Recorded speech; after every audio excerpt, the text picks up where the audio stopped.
فکری اور تعلیم یافتہ ہونے کی علامت سمجھی جاتی ہے۔ دوسری بات طبقاتی تفریق کی ہے۔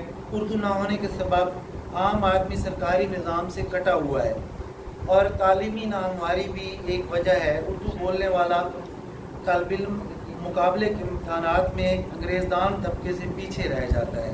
ممکنہ رائے عمل اس میں یہ ہو سکتی ہے کہ سرکاری سطح پر اردو کو لازمی کیا جائے، عدالتی فیصلوں کا ترجمہ لازماً اردو میں فراہم ہو، نصاب تعلیم کو اردو بنیاد پر ترتیب دیا جائے، میڈیا اور سوشل پلیٹ فارمز اردو کو ترجیح دیں۔